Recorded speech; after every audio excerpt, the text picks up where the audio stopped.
chose, c'est que je suis restée extérieure à ce qui s'est passé devant mes yeux, mais peut-être que ça va me permettre justement de poser mes questions. Tu veux t'asseoir? Et vous aussi, bien sûr, de poser les vôtres. J'avais envie, pardonnez-moi, ce sera peut-être un peu désarticulé, je les pose comme ça en tête et on y répond tous les trois ensemble et avec le public aussi qui est présent. C'est vrai que chez les historiens, on dit toujours qu'il faut dénoncer le dispositif avant de faire quoi que ce soit. Donc j'aimerais qu'on revienne bien justement sur le dispositif de ce soir et en quoi ce dispositif très spécifique impacte la production de ton travail. Donc peut-être, si tu veux bien, Fabrice, que tu rappelles ta pratique de travail hors de la pratique de ce soir, dans la mesure où ce que je vois du dessin paraît relativement différent de ce que je connais de ton travail. Donc ton travail d'artiste plasticien qui pratique en même temps beaucoup de sport, le yoga et avec un travail également à l'aveugle. Oui. Donc réfléchir à ça. Réfléchir aussi, Marie, si tu veux bien, donc à ton travail d'hypnose et que tu nous l'expliques dans cette notion de display dispositif, que l'on rappelle bien également comment les choses se passent. On est chez toi, donc également dans un lieu identitaire qui est avec une identité très fortement marquée, donc tu es théoriquement à l'aise, mais il y a un public avec des gens connus, pas connus. Nous sommes nombreux, pas nombreux, tous bienveillants, bien sûr, mais tu ne connais pas tous. Il y a beaucoup de lumière, il fait relativement chaud, et donc il y a une intentionnalité à ce dispositif, c'est-à-dire que ce dispositif sera fait pour être montré dans une revue à destination de la communauté scientifique. Donc tout ça, par définition, impacte et traverse la performance qui a eu lieu ce soir. Donc ça, c'est une première chose. Après, moi, je voudrais revenir avec vous sur cette question de la voix. Et il faut que je sois ici honnête, cette question de la voix, pas de la tienne en particulier, Marie, mais de la voix, moi précisément, m'a gênée. Mais on va en parler, c'est peut-être moi que ça a gêné. Je l'ai trouvée injonctive, mentrique, répétitive, très invasive. J'ai réfléchi au temps qui était utilisé, l'infinitif, l'impératif, beaucoup. Elle est assez inférente, voire très inférente dans le processus de création, puisqu'elle dicte éventuellement ta main et ce que tu dois faire. Elle est répétitive, itérative, fractale, chantante par moments, avec des haussements de voix, des voix plus douces. Donc ça, c'est très complexe.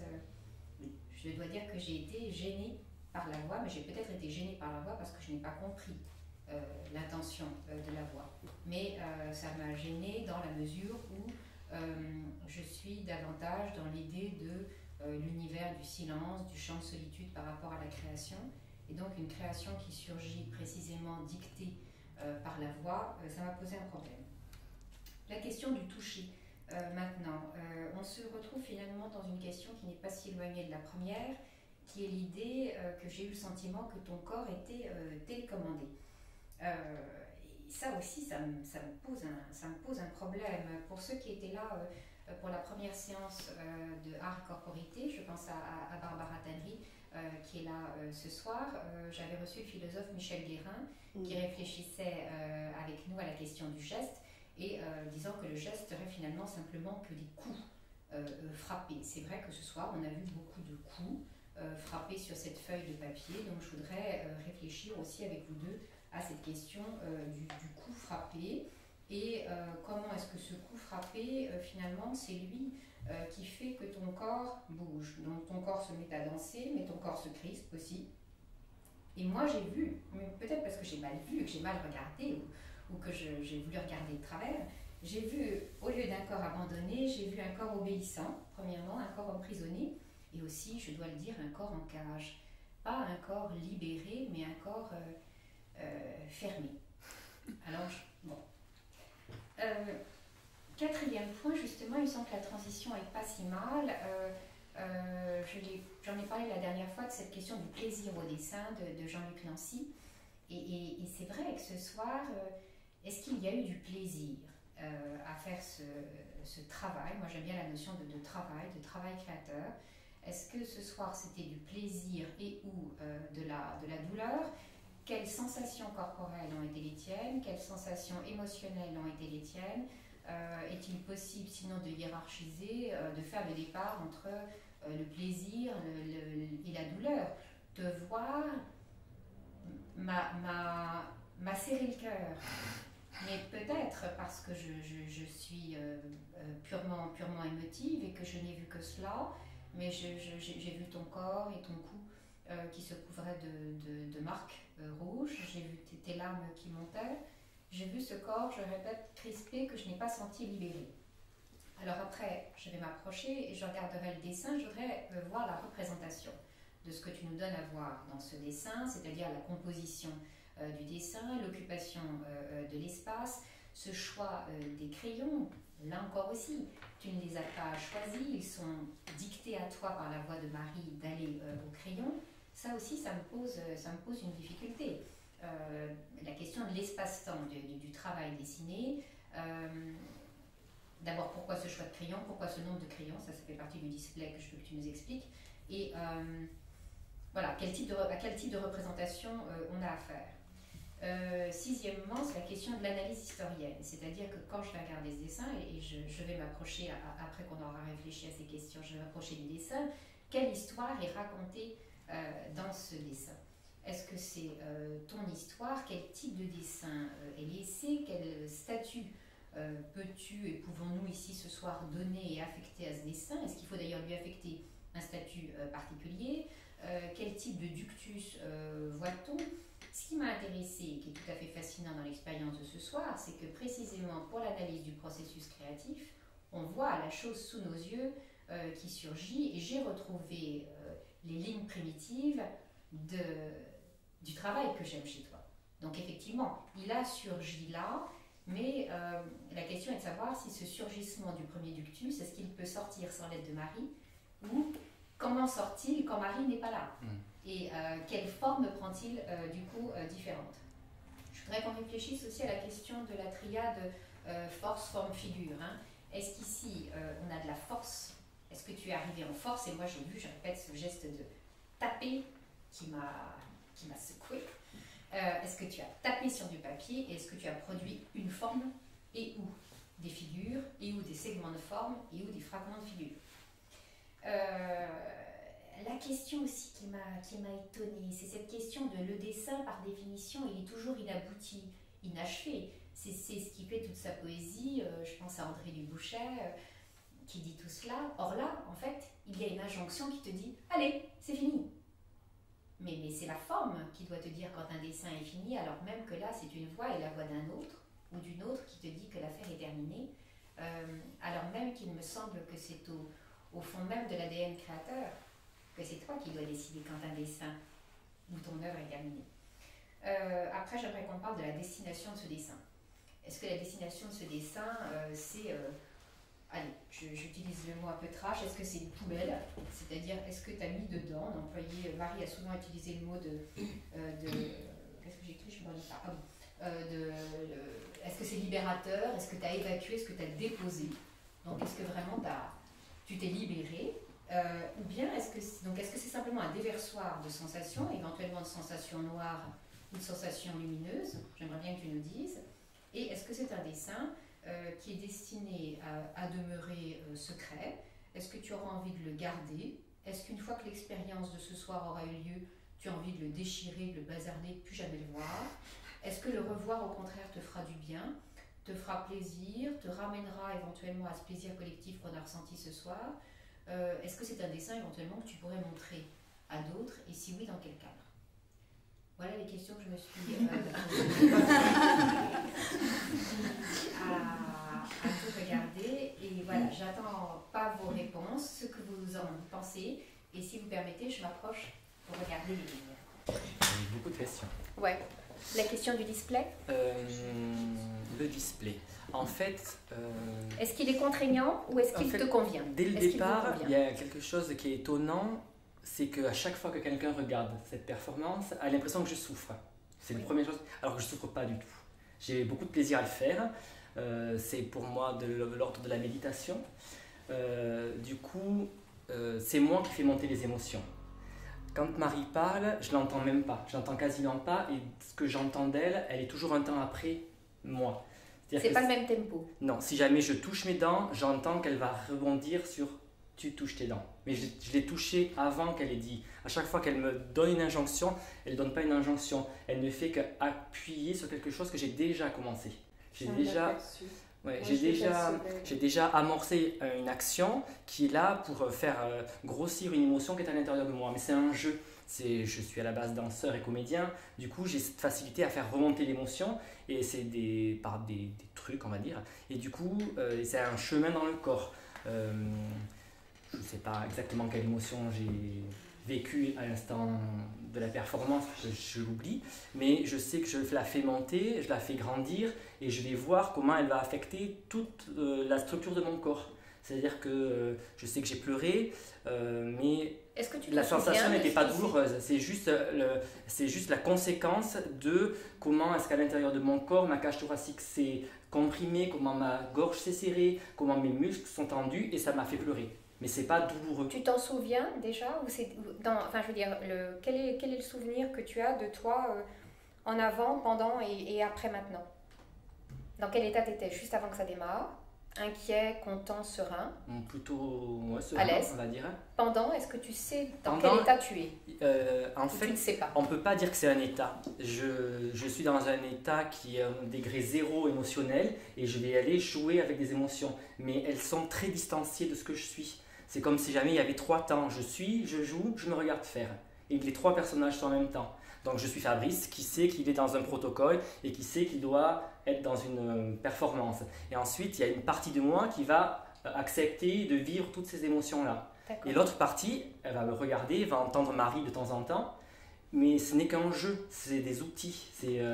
Et le fait que, donc tu m'as dit, nous avons fait des répétitions avec Marie 2 fois. Ouais. Est-ce que peut-être Marie, là tu veux dire la différence entre lorsque vous étiez vous deux tout seuls ici, vous avez fait ces répétitions avec ce même protocole endroit, ici, exactement la même chose. La différence entre vous deux, on va dire sans public, sans nous, sans la lumière qui charge, les caméras, machin, moi avec mon bracelet, qu'est-ce que ça change? Qu'est-ce que ce dispositif change à ce qui s'est passé? Je vais répondre sur un élément qui me paraît important, c'est que moi je suis connectée à Fabrice, à son corps, à sa respiration, à sa déglutition, à tout ce qui se passe en lui. Et ce que tu prends pour des ordres, ce sont des ratifications. Donc je l'entends qui joue avec sa langue, je vois que son dos commence à osciller par le bas, et je prends ça comme élan et je lui renvoie. D'accord. Et je le suis pas à pas à chaque fois. Parfois je peux me tromper, ça peut arriver que je prenne un truc pour un autre, mais c'est pas grave puisqu'il est extrêmement ce qu'on appelle référence interne dans le jargon. C'est-à-dire, tu peux expliquer pour qu'on comprenne tous? Oui, j'allais dire, c'est-à-dire que Fabrice ne prend les choses ne prend que ce qu'il a envie de prendre. Je ne lui ferai pas passer une suggestion qu'il n'a pas envie de prendre. Donc moi j'observe, je laisse aussi mon intuition observer, c'est pas vraiment avec la raison, ça se fait plutôt avec une espèce de une intuition, une connexion, et puis je traduis, je joue avec lui, on est dans un jeu. Ça j'aurais bien aimé qu'on parle de ça, parce que moi j'ai peut-être aussi été, mais quand je dis gênée, voyez, pour ceux qui me connaissent dans les séminaires, je dis comme je pense. Une certaine théâtralité aussi du jeu, des modulations de voix, etc. Pas que j'y ai vu du tout un manque de sincérité, certainement pas, mais la voix chantonnante, modulante, je répète, injonctive, qui m'a fait penser un moment à du théâtre, et donc cette forme de jeu. Est-ce que vous pouvez l'expliquer? Toi, tu es dans quel état et comment peux-tu sentir le jeu? Et toi, Marie, dans quel état et pourquoi fais-tu ce jeu? Est-ce qu'il faut qu'il y ait jeu? La première répétition qu'on a faite était beaucoup plus neutre. Et on s'est dit qu'on pouvait jouer un peu plus, développer plus d'outils, s'amuser un peu et se renvoyer les choses de façon un petit peu plus... Alors tu peux dire les outils. Jouer avec des outils, pour vous, ça veut dire quoi alors? Par exemple, à un moment donné, il a commencé à faire ça, moi j'ai fait ça aussi. Donc ça, toi tu dirais que c'est des résonances, des échos à ce qu'il fait? Oui. Moi je prends le pointillé là, je le mets ici, et puis après j'arrête, je le mets derrière, je vois que le trait repart par là, je souffle. Il s'agit donc de créer des références sensorielles ailleurs que sur le papier, c'est ça? C'est créer d'autres flux, un autre type d'environnement? Non, parce que pour moi, par exemple, justement, je me suis dit, pourquoi le tape par terre? J'ai bien compris pourquoi tu le faisais, mais je me suis dit, qu'est-ce que cela donne en plus? Qu'est-ce que cela ajoute au dessin? C'est pas avec la tête. Chez moi, ça n'a aucune incidence. Mais alors, Tout aussi ce qu'elle pour Marie, dit. mais pour Marie, pourquoi ça? Moi, j'essaie de comprendre. Je répète, on démonte le dispositif. Pourquoi ça? Je suis dans la ratification, c'est-à-dire qu'à chaque fois qu'il se passe quelque chose émotionnellement, dans les gestes, dans la respiration, dans le son, je le ramène d'une autre façon. Voilà. La théâtralisation, le côté un peu plus mis à distance, et là aussi par rapport à... On a discuté un peu avec Fabrice et je me suis rendu compte qu'effectivement, il jouait aussi, comme tu as dit tout à l'heure, degré zéro, mais je joue avec mes émotions, je joue avec mes sensations.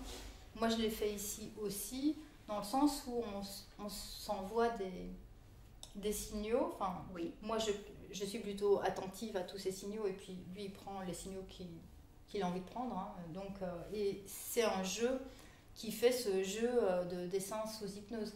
Alors, on pourrait très bien le faire de façon extrêmement neutre. C'est ce qu'on a fait plus ou moins la première fois. C'est ce que j'ai déjà fait aussi. Quand je suis en cabinet, par exemple, en dessin automatique. Est-ce que tu peux dire, donc plus neutre, ça aurait donné quoi? Ça aurait voulu dire. Qu'est-ce que vous auriez gommé? Une voix monocorde qui ne répète pas, qui ne joue pas avec des sons. Quelque chose de beaucoup plus. Comme je fais en cabinet, on va dire en hypnose thérapeutique, on essaye de rester le plus abstrait presque. Alors moi, dans mon imaginaire personnel, je pensais que c'était ça qui allait se passer. Mais alors c'est moi, totalement inconnue de ces choses-là. Et là, j'étais très étonnée. Très étonnée parce que je pensais... j'étais étonnée, de cette parole très, très invasive et que moi, j'ai ressenti injonctive. Justement, cette rythmique vocale, elle est utile, inutile? Je pense que ça doit avoir une utilité pour me permettre de me concentrer plus intensément sur la sensation, mais ça n'a aucune influence sur ce que je ressens. C'est moi, à chaque moment, qui décide quand je lâche le crayon, qui décide ce que je ressens. Son travail est de m'accompagner et de me faire peut-être pas fixer trop longtemps sur un point, d'essayer de m'aider à me mouvoir à l'intérieur de l'émotion, me mouvoir à l'intérieur de la zone qui est autour de la mienne, mais à aucun moment elle m'oblige. Je lui ai dit, la deuxième séance, essaie justement d'être injonctive avec moi, parce que je sais que je suis naturel, comment on dit, obéissant, contradictoire. Contradictoire. Très contradictoire, donc du coup je me suis dit, je vais aller à l'opposé constamment de ce que tu vas me dire. Mais honnêtement, ce qu'elle me dit, je l'entends, c'est un écho très très lointain. Je suis extrêmement concentré sur ce qui se passe dans moi. Elle me parle, elle m'aide peut-être à faire fluidifier le mouvement à l'intérieur de moi, mais à aucun moment elle ne m'oblige à quelque chose. Et mon corps n'est pas prisonnier, il n'est pas à l'intérieur, il y a beaucoup plus d'espace, c'est extrêmement vaste. Quand je fais certains traits, j'ai l'impression que mon bras il fait 3 mètres. Alors est-ce qu'on peut, c'est pas grave, c'est pas du tout dans l'ordre des questions que j'ai posées, qui étaient d'ailleurs qui n'avaient absolument aucun ordre. Parlons justement de ce rendu du dessin. Est-ce que tu peux expliquer ici ce soir donc la différence entre un dessin sous hypnose et un dessin, tu es seul dans ton atelier, ce processus, cette idée de ligne primitive, ce premier ductus, ce premier trait, cette première image de pensée, tu la poses comment quand tu n'es pas sous hypnose, et là comment est-ce que cette force hypnotique est libératrice, je l'entends bien donc, et te permet d'aller montrer autre chose? Alors ça montre pas autre chose. En fait, c'est exactement la même chose, sauf que je pense que sous hypnose, je suis extrêmement concentré sur des beaucoup plus petits micro-événements, ou des nerfs qui vont bouger. Un jour, tu m'as dit, je dessine quelquefois mes cellules parce que je les vois bouger. Je les ai vues bouger. Est-ce que là, oui, c'est ça qui s'est passé? Après, aujourd'hui, j'ai pas vu mes cellules bouger, mais j'ai vu d'autres parties de mon corps, par exemple entre deux vertèbres cervicales, comment est-ce que ça frotte c'est des choses qui sont très petites et que quand je les dessine moi tout seul en auto-hypnose, on va dire, j'ai moins de facilité à rentrer dans un état très profond comme ça. C'est pas les mêmes chemins. Quand je suis tout seul, je vais être sur un chemin plus physiologique, on va dire, qui est plus facile à atteindre. Est-ce que tu peux expliquer ces deux chemins en quoi il y a un chemin, donc en quoi ton chemin solitaire est très différent d'un chemin accompagné avec Marie? Quand je suis seul à la maison, on va dire que je travaille ou que je suis dans une forêt et que je vais ressentir des émotions et que je vais les traduire, on va être sur des parties de mon corps, on va dire peut-être plus extérieures, plus les os, les muscles, la surface de mon corps, des sensations plus externes. Et quand je suis sous hypnose, on est vraiment dans des sensations, comment le foie vient se coller sur la cage thoracique, on est sur des sensations vraiment plus profondes, que je ne pourrais peut-être pas atteindre tout seul parce que j'ai de la paresse peut-être. Non, parce qu'il y a une connaissance là, il y a une comment dire, il y a une expertise, il y a une expertise de Marie qui vient là en plus pour faire sortir cet aspect physiologique. Ouais, elle m'aide à focuser beaucoup plus intensément. Sur ton corps. Ouais. D'accord. Ou sur des choses que je peux capter sur... c'est à peu près, ça va paraître très ésotérique, mais non. Je ressens des émotions qui peuvent arriver de gens qui sont à des endroits dans la pièce. Certains sons vont amener ma concentration à l'extérieur et je vois qu'est-ce que ça va provoquer à l'intérieur. Si jamais ça va m'énerver, si jamais ça va me faire sourire, si jamais, et comment est-ce que je peux moduler ces choses-là. D'accord. Voilà. Et toujours sur les questions de display, donc l'intérieur et l'intérieur du dedans chez toi, ça fait quoi à ton dessin plutôt que d'être en forêt ou par exemple au café sur une table, dans un resto avec du monde, avec des gens? Ce dispositif-là, il fabrique quoi pour ton geste? Le dispositif de ce soir. Je sais pas comment dire. Est-ce qu'il était impressionnant? Est-ce non. que le fait qu'on soit là, je répète, il fait chaud, il y a la caméra, machin? Non, ça j'oublie très vite, j'ai aucune notion du temps. Et les gens qui sont autour, j'ai complètement oublié. J'avais conscience de Barbara sur le côté, je pense. C'est tout. Parce que c'était peut-être la plus proche de moi. Oui, après, tout le reste, et puis même si j'en ai jamais conscience, c'est extrêmement loin de ma préoccupation. Là, par exemple, quand je vous regarde, je suis un peu plus intimidée parce que j'ai conscience de vous. Alors que sous hypnose, quelqu'un ou personne, ça n'aura aucun changement. Je suis très concentré. Voilà. Si jamais je ne pourrais pas décider dans une terrasse de café parce que les gens m'affectent, mais quand je vais en forêt tout seul, il y a un peu cette idée-là. Je suis tout seul face à un espace et du coup, j'ai plus conscience vraiment d'un regard extérieur. Je suis en harmonie, on va dire. D'accord. Voilà. Et là, elle me permet de faire cette chose-là. D'accord. Peut-être la feuille de papier, l'occupation de l'espace de cette feuille. Donc là, tu as expliqué tout à l'heure, et c'est pas du tout anodin. Donc c'est toi qui as découpé la table. Et non, et la forme est belle, elle est ondulante, elle est labile, ductile, pleine de mouvements elle aussi. La feuille cadre exactement avec cette forme-là. Est-ce que tu peux expliquer justement, là, le regardant maintenant, puisque tu n'en étais peut-être pas conscient tout à l'heure, la composition que tu nous proposes? Qu'est-ce que ça dit? Qu'est-ce qu'il dit ce dessin? Premièrement, est-ce que tu l'aimes? Est-ce que tu ne l'aimes pas du tout? Est-ce que ça te fait plaisir de le voir maintenant? Je ne parle pas du plaisir à le faire, je parle à chaud. J'ai toujours un plaisir, j'en parlais avec Sonia, de la révélation. Oui. C'est-à-dire que j'ai effectué un travail qui m'a demandé beaucoup d'énergie. Et c'est comme quand on développe le papier que l'image sort. Et je suis toujours émerveillé, c'est pour ça que je le fais, parce que j'aime cette surprise. Je me fais des petites surprises à moi-même et je suis content de regarder après et de me dire tiens, voilà, après je ne sais pas ce que ça veut dire, mais en tout cas il y a des petites zones que je vais reconnaître, d'autres pas du tout. Est-ce que tu peux dire les zones que tu reconnais là? Je vois ma colonne vertébrale parce que c'est quelque chose qui est récurrent dans mon travail. Je présume que ça devait être mes dents. Je pense que ça c'est ma trachée, avec la déglutition. Voilà. C'est-à-dire qu'en fait ce dessin c'est vraiment le graphe de ce qui se passe dedans. Tout ce que j'ai ressenti ce soir, voilà. Ce serait vraiment un thermomètre graphique. C'est un sismographe. C'est comment est-ce que tout mon corps a bougé, ce qu'il a ressenti à un instant T pendant une demi-heure. Tout à l'heure, je te posais la question, mais on était en off, alors je la repose en vrai. Je t'ai demandé si tu étais ambidextre. Moi, je le suis, et j'ai pas du tout, évidemment, ni ton expertise, ni ton talent, mais je dessine très différemment d'une main ou d'une autre. est-ce que ce dessin et cette main qui a dessiné ce soir, est-ce qu'elle est différente sous hypnose d'une autre main?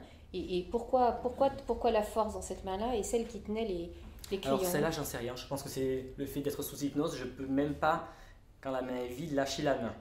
Il n'y a qu'une fois que je suis réveillé, je le sens. Et quand tu n'es pas sous hypnose, qu'est-ce que tu en fais de cette main? Bah, elle tient des crayons. Et tu les tiens toujours, tu les as toujours en main comme ça? Ou ils ne sont jamais posés à plat? De temps en temps, ils sont posés, mais j'en ai souvent à la main, ouais. Pour pouvoir changer assez rapidement. Et ils sont à mine différente? Non, c'est toujours du 6B, parce que c'est un crayon noir qui est assez dur. Et ce que j'aime, c'est à pouvoir avoir des déliés dedans. Quand tu dis que je tape la table, je tape pas la table, je pointe. Tu pointes. Parce que la sensation, elle est dure ou elle est comme un petit pic. Des fois, le trait il est plus gras parce que la sensation, elle est... je sais pas comment dire, c'est dur ça. C'est quelque chose de douloureux, large, plein. Des fois, ce sont des sensations acides. Enfin, voilà, je vais mélanger avec des autres sens. Ça veut dire que la durée de vie du crayon, elle est très très éphémère. C'est-à-dire que ça te plaît juste au début, quand il y a précisément quand le crayon est le prolongement de ta main et que tu sens quand il y a de la résistance et je sens que le crayon ne m'obéit plus. Et après, tu le balances. Voilà, exactement. D'accord. Mais comme je le ferai... D'accord, je comprends. Si on reprend la composition de ce dessin, donc ici, on voit qu'on a un grand angle inoccupé. Est-ce que tu peux l'expliquer par ton positionnement par rapport à ce dessin? Pourquoi précisément? Moi, ça m'a étonnée et ça m'a passionnée d'ailleurs aussi. Les moments où ta main ne dessine plus et ta main dessine dans les airs sans dessiner le papier. Si je ressens rien, je dessine rien. Ou si jamais la sensation... Mais tu dessinais dans l'air. Oui, parce que je cherche. Je cherche à savoir précisément ce que ça fait. Si jamais, dans mon travail, même hors d'hypnose, j'essaie de ne pas mentir. Donc, si jamais je ne ressens pas vraiment quelque chose, j'essaie de ne pas dessiner. Donc, je pense que je cherche. Ce sont des moments d'attente. C'est des moments d'attente. Je fouille à l'intérieur de moi. C'est une gamme imaginaire? C'est comme si tu faisais une gamme imaginaire? Ouais, peut-être. Et j'ai trouvé, donc je vais chercher. Mais tant que je n'ai pas trouvé, j'y vais pas. Voilà. Quel statut tu donnes à ce dessin-là? Après, pour moi, j'appelle ça des vestiges. C'est la matérialisation de quelque chose qui a eu lieu. C'est une trace d'une performance que j'ai réalisée, d'un dessin que j'ai fait, d'une expérience que j'ai faite. Est-ce que tu auras envie de lui donner un titre ou est-ce que ce sera titre, performance de ce jour? Par exemple, il y aurait simplement la date d'aujourd'hui. Voilà, le titre, ça sera la date et l'heure. Mais pas de titre? Non. Est-ce que cette titulature, elle te fait envie parfois de donner un titre, donner un nom? Depuis que j'ai travaillé sous hypnose, j'ai toujours gardé ce protocole, juste la date, et l'heure à laquelle ça a été effectué. Ce sont des vestiges. Ça n'a pas plus de statut que le fait d'être un témoin d'une expérience que j'ai vécue. Et ce terme qui est souvent utilisé, que je trouve beau d'ailleurs, de graffouillis, donc entre graphe, fouillis, graffiti. Est-ce que tu le prends à ton compte ou tu l'aimes pas? Pas du tout. Étonnamment, ce que je vois là, c'est de l'hyperréalisme. Oui. C'est, comme je t'ai expliqué une autre fois, quand je ferme les yeux, ou quand n'importe qui ferme les yeux, la perception de son corps est très différente de ce qu'on a de visu. Donc pour moi, ça c'est hyper réaliste. J'ai dessiné le plus précisément possible exactement ce que j'ai ressenti à l'intérieur, comment mon corps il s'est agencé. Et n'importe qui ferme les yeux, ne se voit pas avec deux jambes, deux bras de la même taille. Donc voilà, c'est de l'hyperréalisme qui ne passe pas par les yeux. Moi j'ai l'impression aussi qu'on assistait à quelque chose de très intime et une nouvelle fois je te remercie de nous avoir permis d'assister à cette intimité-là. Précisément, c'est un dessin secret, mystérieux, ensauvagé, très beau par ailleurs, justement parce que je crois qu'il est mystérieux et qu'il vient du plus profond. Est-ce que tu as envie de le montrer ou est-ce qu'après tout, un dessin comme ça, sa destination, c'est pas de demeurer secret? Non, parce que les montre, ouais. Tu les montres? Oui, j'ai pas... Et est-ce que ça te fait du plaisir, de la gêne ça me fait plaisir et que ou les gens de la le voient. gêne et ou de la gêne et ou que ça réactive je ne sais quoi, je ne sais pas. La gêne, je vais pas en avoir parce que personne ne peut savoir ce qu'il y a dedans. Non. Ça va juste parler aux gens peut-être. Non, de la gêne parce que ça réactiverait ce qui s'est passé tout à l'heure. Je sais pas, c'est comme quand vous êtes allé faire du sport, t'as senti tous tes muscles, ça t'a fait mal, bon mais tu retournes quand même faire du sport. Tu as le plaisir à retourner. Moi, j'ai dansé pendant longtemps. Tu as très mal quand tu fais les échauffements, mais tu aimes avoir mal et tu retournes te faire mal. Marie, est-ce que tu veux réexpliquer quelque chose? Oui, je veux bien. En fait, ce qui s'est passé ici, c'est une des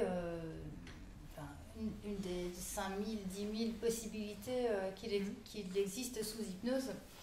On a cherché et on a trouvé ce dispositif qui est un peu un jeu de... Moi, j'ai le geste un peu de raquette, presque, un peu de... Et c'est un dispositif et ce sont des outils. C'est ça qui est vraiment important que Fabrice utilise, lui. Donc, moi, je lui file des billes, quoi, ou des outils, ou des impulses, parfois, c'est un peu comme quand on dit à quelqu'un, tiens, t'as remarqué comme il n'y a pas de bruit, et tout à coup, on entend le silence. Ou, regarde le ciel, et le ciel apparaît d'une autre façon. C'est donner du focus et donner des directions où, tiens, et si tu faisais des plus petits pas, ça ferait quoi? Ah ouais, tiens, attends, maintenant j'essaye, et puis je me débrouille avec mes petits pas. Donc, c'est vraiment travailler en donnant des petites impulsions qui viennent à la base de ce que lui a donné et que moi je retransforme pour que ça reparte encore un peu autrement, mais ce sont que des outils. Ici... Mais la question par exemple du final cut, moi pardon, je le dis, ça me gêne, genre maintenant c'est fini. Ça c'est, mais certains artistes peuvent dire aussi, ok, alors là il est, 18h15 à 19h37, c'est terminé, je décide d'arrêter. Mais pour beaucoup justement, ce terme, je le disais tout à l'heure, c'est l'œuvre qui désigne à elle-même au plasticien le moment où il doit s'arrêter. Or là, il s'est arrêté parce que tu lui as dit de s'arrêter. Cette question, pas forcément, parce que quand on danse, par exemple, si jamais je devais danser, j'ai une chorégraphie à faire qui va prendre 10 minutes. J'ai ces 10 minutes pour vivre mon expérience. Mais là, tu sais pas, tu me dis que tu es inconscient. Oui, tu savais pas. Mais là, je sais que j'ai 8 crayons. Je sais que j'ai 8 crayons pour réaliser un dessin. Ce n'est qu'une. Et ensuite, elle dit c'est fini parce qu'elle voit qu'on arrive au dernier crayon. J'ai pas dit c'est fini. Hein. Et c'est moi qui décide à quel moment. C'est bientôt fini, il y a peut-être encore quelque chose. Voilà. Donc, je lui dis termine. Parce qu'on on y est. On est dans la fin, mais ce n'est pas maintenant. C'est quand on aura terminé tout le reste. On a fait quand même une répétition la fois dernière qui a pris presque 1 heure. Donc, si on va plus avant, est-ce que ça s'est déjà trouvé que tu te dises misère, 8 crayons, mais il m'en aurait fallu 16. Vite, faut que j'ai cherché 8 autres crayons, alors je fais comment?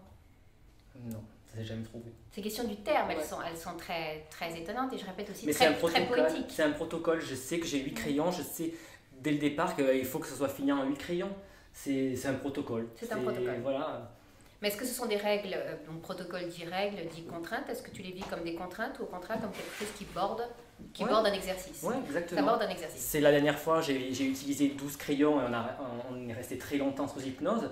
Là, je m'étais fixé à peu près une demi-heure. Oui. On s'est dit sous 8 crayons, ça durerait, je ne sais pas combien de temps ça a duré. Mais voilà, j'aurais pu prendre 50 crayons et on serait resté jusqu'à demain matin. Quoi. Moi, j'ai pas de notion de temps, donc il me faut quand même quelque chose pour m'aider à sortir. Le titre, c'était le présent. Moi, ce que je trouvais intéressant, mais bon, comme tout exercice de performance, cette question donc, du présent, hein, du hic et nunc, et d'ailleurs, Marie, tu dis souvent, tu es là, ici, maintenant, présentement, ça pose aussi donc, la question, je répète un peu pareil, de la validité ou de l'usage d'un dessin dans le futur, dans T+1. Est-ce qu'il est quand même intéressant, alors même que ce qui fait sa force, son intérêt et sa beauté, et là il est juste sur mon nez et je le vois très beau qui se déploie sous mes yeux, est-ce que sa beauté n'est pas celle du fait que c'est un dessin purement et fondamentalement présentiste? Oui, c'est pour ça que j'avais appelé la texture du présent, parce que je dessine exactement la texture de ce que je suis à un instant T devant vous, j'ai été ça, que ça, et c'est voilà. Et cette forme-là, elle a fait quoi ton dessin? Souvent, quand je dessine, comme tout le monde, on a ce que on appelle une distance intime, qui est donc, je présume, un cercle qui est autour de nous. Oui.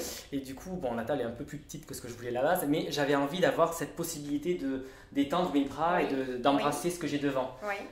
Donc, c'est un peu petit par rapport à ce que je voulais, mais voilà, dans l'idée en tout cas, ce serait de déployer des tables circulaires pour pouvoir avoir cet espace autour de moi, ou à plat, ou comme des sortes de murs circulaire. Sur On ton voit à l'intérieur. positionnement, Et voilà, de pouvoir capter tout ce qui est autour de moi à distance ton intime. protocole, c'est toi assis comme ça. Donc ça, c'est une souvent. position de yoga. Voilà. Voilà, qui est... Je voulais que tu reviennes là-dessus, où tu dis quelquefois que tes dessins se font au sol, ou Ouais. quelquefois au mur. Est-ce que tu peux, juste peut-être ce sera le mot de la fin, ou à vous si vous avez envie de poser des questions, qu'est-ce que ça change, enfin, qu'est-ce que ton corps et la position de ton corps fait à ton dessin, et est-ce que précisément il y aurait pu y avoir un travail sous hypnose qui aurait été fait dans une autre position Et qui que aurait été toi, radicalement est différent. radicalement Ouais. différent. Et la question aussi qui est intéressante, c'est que tu dis que tu racontes ce qui se passe dans toi. Moi, et c'est une des questions qu'on va réfléchir beaucoup toute cette semaine, c'est pourquoi est-ce qu'à un moment donné, l'émotion surgit par un trait plutôt que par des mots. Ça, moi, tu vas dire, ah ben, c'est parce que je suis un artiste. Bah oui, mais tu pourrais dire, j'ai eu envie d'écrire foie, flux, vertèbre, je sais pas quoi, ma tête, mon mouvement. Pourquoi ce pas des mots qui sont apparus sur le papier et pourquoi ce sont des formes? Ça, cette question de la forme, de la figure, du trait, c'est une belle question. Mais je ne sais pas, non mais là pour faire de la rhétorique aussi, et pour, tu vois bien, et j'aimerais donc, voilà, est-ce que quelquefois, même dans un dessin griffouillis, graffiti, interne, ductus compliqué, est-ce qu'il pourrait, hyper réaliste, est-ce qu'il pourrait y avoir de temps en temps un mot, par exemple très physio, puisque c'est un dessin moi que je trouve hyper physio, est-ce qu'il pourrait y avoir des mots du lexique corporel? Jamais. Non. Parce que T'en as pas envie, visualise tu le visualises en pas, fait. je le visualise pas dans ce sens-là. J'ai pas besoin de mettre un mot. Le trait va dire. Il dit mieux. Il traduit exactement. Est-ce qu'il dit mieux ou il dit parce que c'est Il dit plus toi. juste en Il tout dit cas. plus juste. Parce qu'un mot, chacun de nous a une interprétation différente du mot. Mais ton n'importe trait, quel- c'est ton trait et c'est le trait de personne d'autre. Ouais, oui. Mais si je l'ai fait comme ça, c'est parce que je l'ai senti comme ça. D'accord. Est-ce qu'il peut y avoir des genres hybridés? C'est le sens de ma question. Est-ce que de temps en temps, il peut y avoir un bout de... On se dirait, tiens, je vais regarder ce dessin, excuse-moi, pendant très longtemps et je vais voir que caché sous le trait, il y a une lettrine qui sort, un peu cachée. Jamais. Non, non. Jamais. D'accord. Il y a des vertèbres, il y a des dents, mais il n'y a pas de lettres. Il n'y a pas de lettres. Il n'y a pas de lettres. Ben, écoutez, merci infiniment. C'était un très beau moment, un privilège, une grande découverte. Et moi, j'ai le sentiment de cette instantanéité du présent qu'on a pu capturer grâce à vous deux. Merci beaucoup Fabrice, merci beaucoup Marie et bravo. Merci.